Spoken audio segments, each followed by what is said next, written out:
જય શ્રી કૃષ્ણ. રાધે રાધે. શ્રી કૃષ્ણ ગોવિંદ હરે મુરારે, હે નાથ નારાયણ વાસુદેવાય. મિત્રો, આજે મોહિની એકાદશીના દિવસે આપણે સાંભળીશું શ્રીમદ ભગવદ્ ગીતાજીનો અધ્યાય 11મો, વિશ્વરૂપ દર્શન યોગ. અર્જુન શ્રી કૃષ્ણને કહે છે, આપે મને પરમ આધ્યાત્મિક રહસ્ય કહ્યું, જેથી મારું અજ્ઞાન નષ્ટ થઈ ગયું છે. મેં આપની પાસેથી ભૂતોની ઉત્પત્તિ અને પ્રલય વિશે ખૂબ વિસ્તારથી સાંભળ્યું છે ને આપનું અવિનાશી સ્વરૂપ પણ જાણ્યું છે. ખરેખર આપ જેવા આપને કહો છો તેવા આપ છો.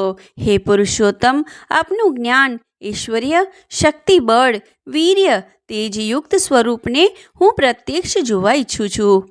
આપના તેજસ્વી સ્વરૂપના મને દર્શન કરાવો.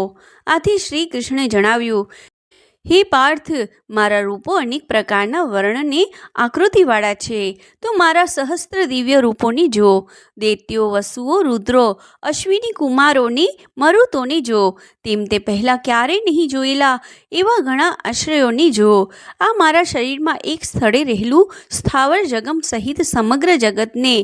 બીજું તું જે જોવા ઈચ્છે છે તે આજે જો, પરંતુ તું મારા ચર્મચક્ષુથી એ જોઈ શકવાનો નથી. તને દિવ્ય ચક્ષુ આપું છું, તેનાથી મારો ઈશ્વરીય યોગ જો. આમ કહીને યોગેશ્વર શ્રી કૃષ્ણે અર્જુનને પોતાનું ઈશ્વરીય સ્વરૂપ બતાવ્યું.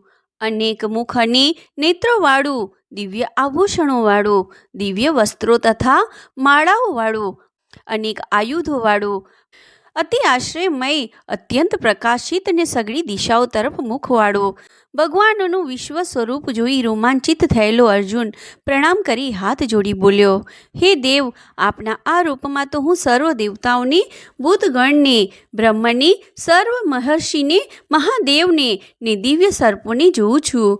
હે વિશ્વેશ્વર, આપને અનેક ઉંદરવાળા, અનેક ભુજાઓવાળા, અનેક મુખવાળા અને અનેક નેત્રવાળા તથા ચારે બાજુ અનંત રૂપવાળા જોઉં છું ને આપના અંતની મધ્યને કે આદિને હું જોતો નથી. હું તો આપને મુકુટ ગદાની ચક્રધારી, પૂર્ણ કાંતિવાળા સૂર્ય સમાન તેજસ્વીને અમાપ નિહાળું છું. આકાશ અને સર્વ દિશાઓ આપથી પરિપૂર્ણ છે. આથી આપના આ અલૌકિકને ભયંકર રૂપને જોઈને ત્રણેય લોક ઘણા વ્યથિત થઈ રહ્યા છે. આ ભય પામેલા દેવો આપની સ્તુતિ કરે છે. મહર્ષિ અને સિદ્ધોનો સમુદાય કલ્યાણ હોજો કહીને ઉત્તમ સ્ત્રોતોથી આપની સ્તુતિ કરે છે. વળી રુદ્રો, આદિત્યો, વસુઓ, સાંધ્યો, અશ્વિની કુમારો, વિશ્વદેવો, પિતૃઓ, ગાંધર્વો, યક્ષો, અસુરો અને સિદ્ધોનો સમુદાય બધા જ વિસ્મય પામી આપને જુએ છે. આપના આ વિરાટ રૂપને જોઈને હું તથા બધા લોકો વ્યાકુળ થઈ ગયા છીએ.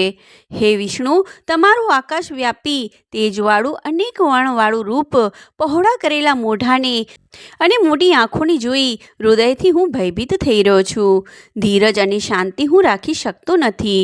આપની વિકરાળ દાઢને, પ્રલય કાળના અગ્નિ સમાન મુખોને જોઈને હું સુખ પામતો નથી. મને દિશાઓનું પણ ભાન રહેતું નથી. હું ત્રાસ પામી રહ્યો છું. તેથી હે જગતના નિવાસ સ્થાન, હે દેવેશ, તમે મારા પર પ્રસન્ન થાઓ.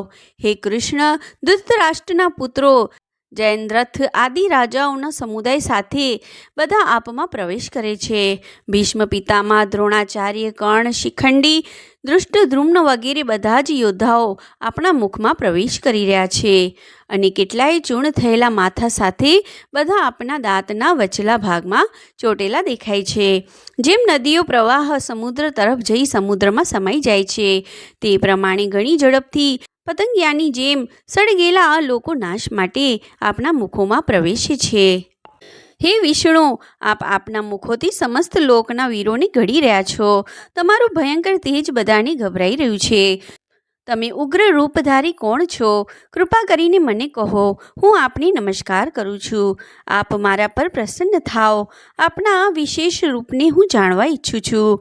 શ્રી કૃષ્ણે અર્જુનને જવાબ આપ્યો, હે અર્જુન, હું બધા લોકોનો નાશ કરવાવાળો મહાકાળ છું. આ સમયે આ લોકોનો નાશ કરવા માટે હું પ્રવૃત્ત થયો છું. આથી કરીને બંને સૈન્યમાં જે યોદ્ધાઓ ઊભા છે તેઓ તો યુદ્ધ નહીં કરે તો પણ બચશે નહીં, નાશ પામશે.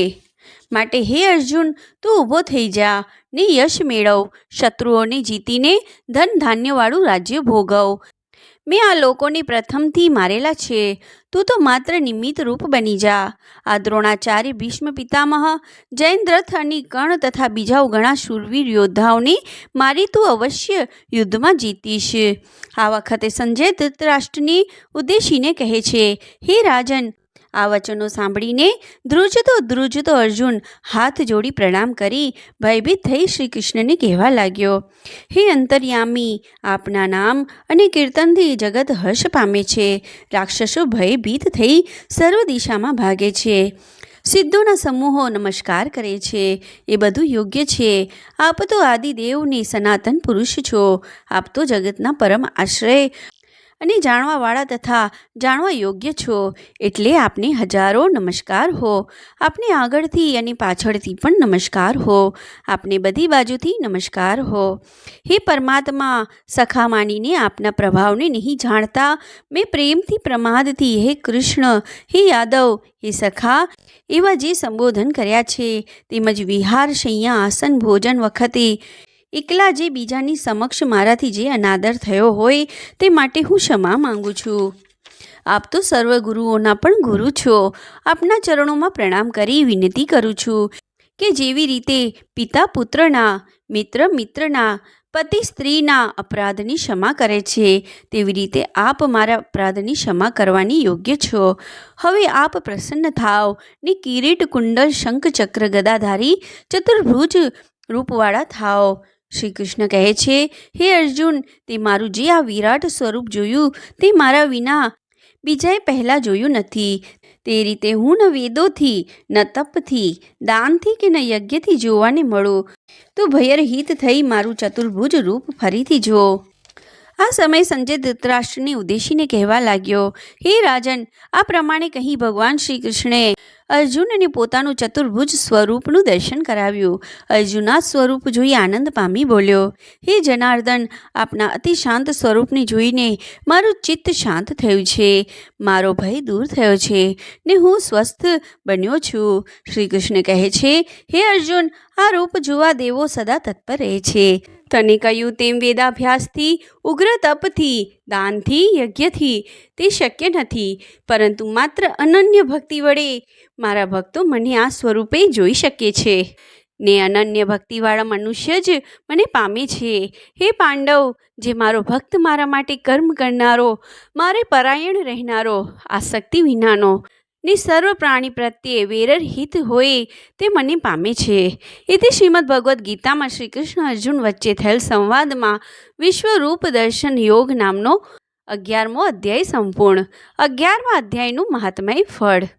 ભગવાન શ્રી શંકર પાર્વતીજીને અને ભગવાન શ્રી વિષ્ણુ લક્ષ્મીજીને કહે છે કે હવે તમે 11મા અધ્યાયનું મહાત્મય કે ફળ સાંભળો. વિવાહ મંડપ નામના નગરમાં હોલિકા નામે એક બ્રાહ્મણ રહેતો હતો. તે ખેતીનું કામકાજ કરતો હતો. એક દિવસ તે રખેવાળી કરતો હતો ત્યારે કેટલાક જંગલી પ્રાણીઓએ ત્યાંથી પસાર થતા એક મુસાફરને મારી નાખ્યો. ત્યાંથી પસાર થતા મહાત્માએ આ જોયું અને આ બ્રાહ્મણનો તિરસ્કાર કરતા કહ્યું કે તારે તો આ મુસાફરને બચાવવો જોઈએ, તેને બદલે તું નિષ્ક્રિય રહીને જોઈ રહ્યો, આથી તું રાક્ષસ થા. આ શ્રાપ આપ્યા પછી તે બ્રાહ્મણ કરગરવા માંડતા મહાત્માએ કહ્યું, કોઈ ગીતાજીના 11મા અધ્યાયનો પાઠ કરી તેનું મંત્રેલ પાણી તારા ઉપર છાંટશે ત્યારે તું આ શ્રાપમાંથી મુક્ત થઈશ. આ બ્રાહ્મણ રાક્ષસ બનતા બધાને ત્રાસ આપવા લાગ્યો. આથી ગામ લોકોએ ભેગા થઈ એક ધર્મશાળામાં તેને રહેવા વિનંતી કરી અને ધર્મશાળામાં જે કોઈ આવે તેનો ભોગ લેવા અને ગામ લોકોને પરેશાન ન કરવા કહ્યું. એક દિવસે આ ધર્મશાળામાં એક બ્રાહ્મણ આવ્યો. બીજે દિવસે આ બ્રાહ્મણને જીવતો જોઈ ચોકીદારને ગામ લોકો આશ્રય પામ્યા. ચોકીદારે આ બ્રાહ્મણને અહીં રહેવા કહ્યું. એવામાં બન્યું એવું કે આ ચોકીદારના પુત્રનો મિત્ર ધર્મશાળામાં એક દિવસ માટે રહેવા આવ્યો હતો. તેની સાથે ચોકીદારનો પુત્ર પણ રહી ગયો. બીજે દિવસે સવારે આ બંનેને રાક્ષસે મારી નાખ્યા. ચોકીદારે આ જોયું. તેના હોશ કોશ ઉડી ગયા. ચોકીદારે આ રાક્ષસને પોતાના પુત્રની સંજીવન કરવા કહ્યું. આથી આ રાક્ષસે કહ્યું કે આ ધર્મશાળામાં જે બ્રાહ્મણ ઉતર્યો છે તે જો ગીતાજીના 11મા અધ્યાયનો પાઠ કરે, તે મંત્રેલું જળ અમારા ત્રણેય ઉપર છાંટશે તો બધા જ સંજીવન થઈશું. ચોકીદારે આ બાબતની જાણ બ્રાહ્મણને કરી. બ્રાહ્મણે તે મુજબ કરતા રાક્ષસનો તેની યોનિમાંથી ને 2 મિત્રોનો પણ ઉદ્ધાર થયો. તેઓ ત્રણેય વિમાનમાં બેસી વૈકુંઠ લોક જવા લાગ્યા. ત્યારે ચોકીદાર પોતાના પુત્રની રોકવા લાગ્યો. આથી પુત્રે કહ્યું કે આ સંસારમાં દરેક પોતાના કર્મ અનુસાર આવે છે અને જાય છે. કોઈ સમય હું તો કોઈ સમય તમે પિતા તરીકે અને પુત્ર તરીકે પાઠ ભજવી ચાલ્યા જઈએ છીએ. તમે જોયું કે ગીતાજીના 11મા અધ્યાયના પાઠના મંત્રેલા જળથી અમારો ઉદ્ધાર થયો, તેમ તમે પણ તમારો ઉદ્ધાર કરવા આ બ્રાહ્મણ પાસે ગીતાજીનો 11મો અધ્યાય સાંભળજો. ચોકીદારે આ મુજબ કરતાં તેનો પણ પાછળથી ઉદ્ધાર થયો અને તે મુક્તિ મેળવી વૈકુંઠ લોક પામ્યો. ગીતાનો નિત્ય પાઠ કરો, તેને સમજો ને તે પ્રમાણે આચરણ કરો. જો તમે એ પ્રમાણે કરો તો એનો એક એક શ્લોક તમારી નસોમાં ચેતના જગાવવા પૂરતો છે. ગીતાનો એક એક શબ્દ એક અભયવાણીનો એવો નમૂનો છે કે જે અભયવાણીનો ભક્ત મહાકાળને પણ ધૂળ ભેગો કરી શકે તેમ છે. તો પછી મનુષ્યનો તો શો હિસાબ. હકીકત આવી હોવાથી પ્રત્યેક દેશાભિમાનીએ આ અભયવાણીને પોતાના હૃદયપટ ઉપર સુવર્ણાક્ષરે લખી લેવી જોઈએ. જય શ્રી કૃષ્ણ. રાધે રાધે. જો આ વિડીયો તમને ગમ્યો હોય તો આ વિડીયોને લાઇક કરીને આગળ શેર કરજો ને ચેનલ પર નવા હોય તો ચેનલને સબસ્ક્રાઈબ કરી દેજો, જેથી તમને આગલી વિડીયોની માહિતી મળતી રહે. જય શ્રી કૃષ્ણ. રાધે રાધે.